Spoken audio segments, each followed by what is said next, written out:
Amigos da Santa Cecília TV, estamos de volta ao nosso programa de entrevista, recebendo um convidado especial, é o Mário Ricardo Reis Silveira, oficial de Justiça de São Vicente. Acertei o nome, Mário? Acertou.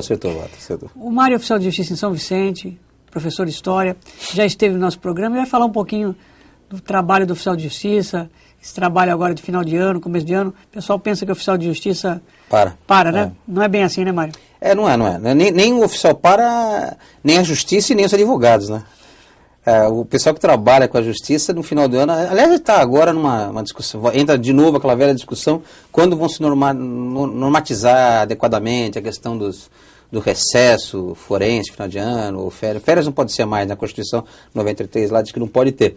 Mas já tem um projeto de lei aí, um deputado lá do Rio Grande do Sul, do PMDB, e que está tentando acertar essa situação usando um subterfúgio interessante, viável, que fala em recesso, né?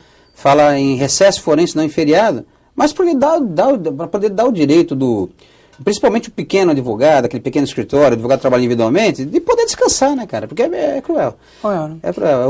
O grande escritório se mantém, não tem problema nenhum, mas e o cara que depende do dia a dia ali? Os funcionários agora já não tiram mais férias só no final de ano, né? Eles vão tirando escalonado, né? Vai sendo dividido. Então, mas aí volta a gente observar essa questão de que se houvesse o recesso forense, um período aí que vai... A OAB fez um pedido agora, a Associação dos Advogados e tal, para que seja feito, decretado esse recesso, né? Regulamentado talvez um provimento, de 17, não de 20, como sempre fez, de 17 de dezembro a 6 de janeiro, para justamente criar um período em que possa se concentrar as férias do pessoal. Até mesmo os funcionários, usualmente. Aí eu falo até com o oficial, embora a gente não pare integralmente, mas diminuiria a carga. Você podia realmente tirar um tempinho, se recolher um pouco mais para a família, para os seus afazeres pessoais.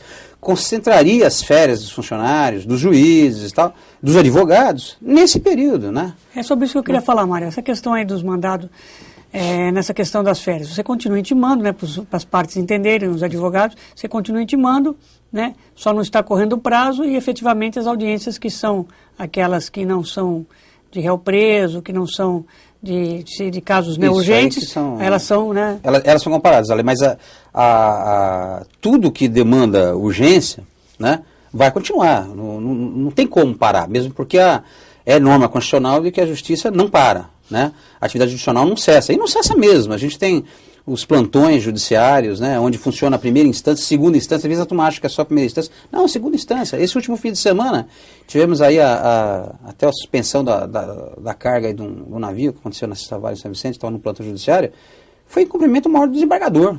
Né? A gente pensa que às vezes o pessoal folga mais lá em cima, mas o nosso plantão aqui é das 9 às 11.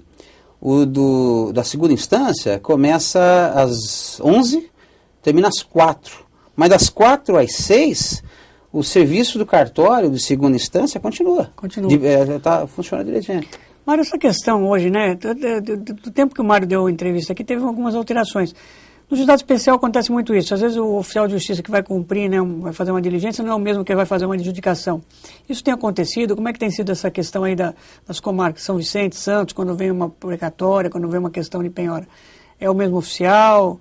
Ou aí passa para um outro? Mas você está falando quando muda, o ato é de uma comarca para ser praticado na outra, é isso? Exatamente, para o nosso telespectador poder entender perfeitamente. Na verdade é o seguinte, existe juízes, né, juízos, que têm entendimento de que o ato constitutivo pode ser feito pelo seu oficial em outra comarca, né? A maioria deles entende que você pode fazer determinados atos, né? Agora, os atos constitutivos têm que ser feitos pelo oficial da comarca, né? E tem sentido, você faz uma penhora de um imóvel, tal, você não tem que apresentar essa penhora no cartório de registro, você não tem que não tem que efetivar a série de medidas depois correlatas na comarca, não vai ser na outra comarca. Eu acho que tem sentido, até mais apropriado porque você conhece o procedimento, se precisar de auxílio você tem os seus contatos, o seu serviço de apoio.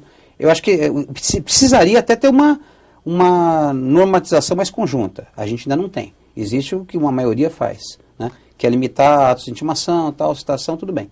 Que você faz entre comarcas. Mas agora, os atos mais constitutivos, a maioria entende que tem que ser feito pelo oficial da comarca.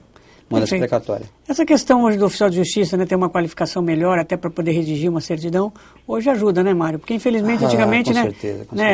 A gente tem visto hoje aí até projeto de leis para curso superior para quem faz ingressar na polícia, está sendo projetos aí. Então, nessa parte do oficial é importantíssimo, né? Que o oficial vive tanto da diligência como depois de escrever, né? Fazer a certidão, né?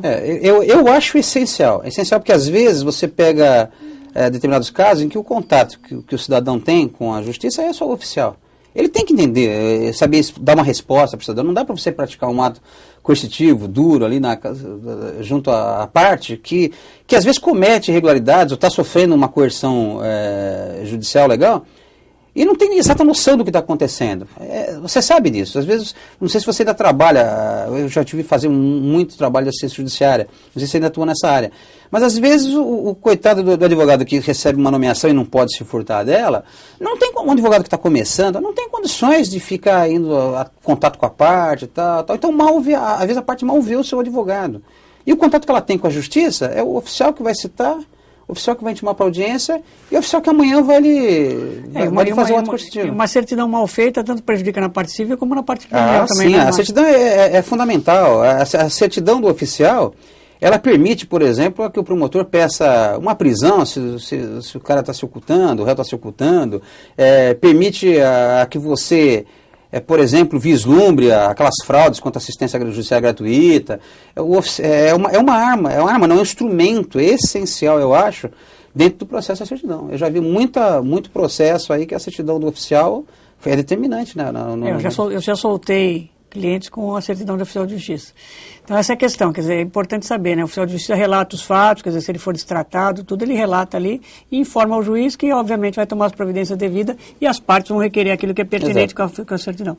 Mário, vamos fazer um pequeno intervalo, vamos voltar na outra parte, falando da questão aí da problemática aí do oficial de justiça, que às vezes tem as diligências difíceis, o Mário tem alguns casos. Né? Vamos falar sobre história que não falta, né? É verdade. Vamos fazer um pequeno intervalo, voltamos já.